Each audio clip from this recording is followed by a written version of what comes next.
ትላንት አንድ ስልጠና ተካፍዬ ነበር። ፕሮፌሽናል የሆነ ረዘሜ እንዴት ማዘጋጀት እንደምትችሉ፣ ምን አይነት ቃላቶችን መጠቀም እንዳለባችሁ፣ ምን አይነት ነገሮችን መጠቀም ማካተት እንደሌለባችሁ፣ እንዴት ደግሞ ሳቢ ማድረግ እንደምትችሉ እንደዛ ስለእናንተ በምን ያክል መልኩ ነው የምታወሩት እዛ ጋር የእናንተን ኢንፎርሜሽን ቀጣሪዎች የማይፈልጉትና የሚፈልጉት ምናምን ተብሎ በደንብ የተብራራ የአንድ ሰዓት አካባቢ ገለጻ ተደርጎልን ነበርና የሆነ ሳምፕል ረዘሜ ሰጡንና እዛ ላይ ተንተርሶ እንደዚህ አይነት ወርዶች እንደዚህ አይነት ወርዶችን አስገቡ፣ እንደዚህ አይነቶችን አትጠቀሙ ምናምን የሚል ማለት ነውና ይሄ አሁን የማጋራችሁ ሳምፕል ረዘሜ በጣም ይጠቅማችኋል። በጣም እጥር ያለች ቅልብጭ ያለችና እንደገና ደግሞ ምን አይነት ነገሮችን መጠቀም እንዳለባችሁ ምናምን የሚለው ደግሞ ዱና ዶንት የሚለው ነገር ለብዙዎቻችሁ ይጠቅማል ብዬ ስላሰብኩ ነው ማጋራችሁ።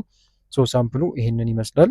እሱን ደግሞ ተንተርሶ አንዳንድ እዛ ጋር የተነገሩኝ ነገሮች ደግሞ ልንገራችሁ። እዚህ ጋር ያለው እዚህ ጋር መጀመሪያ ላይ የተቀመጠላችሁ ቦክስ እንትን ነገር ነው፣ የረዝሜው አካል አይደለም። እሺ ላስት ኔም ፈርስት ኔም ታደርጋላችሁ። ይህን እያንዳንዱ ፓተርን ተከተሉ። ስልካችሁን ሊንክዲን ካላችሁ እሱን ታስቀምጣላችሁ። ኢሜል ግዴታ ነው።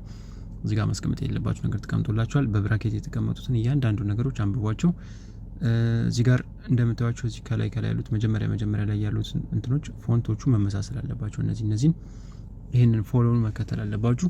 ከዛ ውጭ እንደዚህ ቡሌት እንትኖችን ማስቀመጥ ያለባችሁ። እዚህ ጋር የሚጠቀመውን ደግሞ አክሽን ቨርቦች ቼክ አድርጓቸው። ካውንትድ፣ ሃንትድ፣ ሃንድልድ እነሱ ነገሮች ማየት አለባችሁ።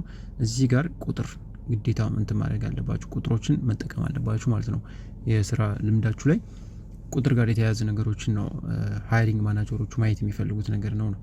እዚህ ጋር እንዴት እንደሚቀመጥ ይሄ ይር ምናምን ኤዱኬሽንን በተመለከተ ዩኒቨርሲቲውን፣ ከዛ በኋላ ሜጀራችሁን፣ ከዛ መቼ ነው የተመረቃችሁት፣ ጂፒያችሁ ስንት ነው። እዚህ ጋር ማካተት የሌለባችሁ ነገር ተቀምጦላችኋል።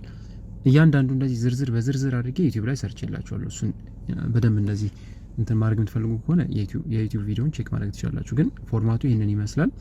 ከዛ ደግሞ ማድረግ የሌለባችሁና ማድረግ ያለባችሁ ተብሎ ደግሞ የተሰጠንን ነገር ደግሞ ላሳያችሁ። እዚህ ጋር ዱ ላይ የተቀመጡ ነገሮች አሉ። እነሱም በደንብ አንብቧቸው እያንዳንዱ ማለት ነው።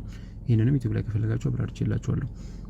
ወሳኙ ነገር ማጠር አለበት ነው። ከአንድ ፔጅ መብለጥ የለበትም ነው። እንደዚህ እንደምታዩት 20 ዓመትና ከዚያ በላይ ለዘሩት ነው 2 ፔጅ ራሱ ቢሆን ማለት ነው እንጂ 1 ፔጅ ነው። በቃ ግዴታ ማድረግ ያለባችሁ ከአንድ ፔጅ መብለጥ የለበትም። ይሄን ፎርማት ተከትላችሁ እጥር ቀልበጭ ያለች ነገር ማድረግ አለባችሁ።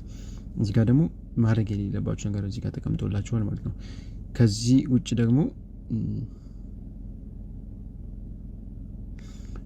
ደግሞ አክሽን ቨርቦቹ እዚህ ጋር ተቀምጠውላችኋል። መጠቀም ያለባችሁ አክሽን ቨርቦች ማለት ነው። ስለዚህ ከእናንተ ኤክስፒሪየንስ ጋር ሪሌት የሚሆኑ አክሽን ቨርቦችን ምረጡና እነዚህን ተጠቅማችሁ እንትናችሁን ሬዙሜያችሁን አስተካክሉ ማለት ነው። ይህንን ይመስላል። ሌላ የተባለ እዚህ ጋር ያልተገለጸ ለእያንዳንዱ ስራ የተለያዩ አይነት ሬዙሜ እንትን አድርጉ። ሁሉም ስራ ላይ ተመሳሳይ አይነት ነገር አትጠቀሙ።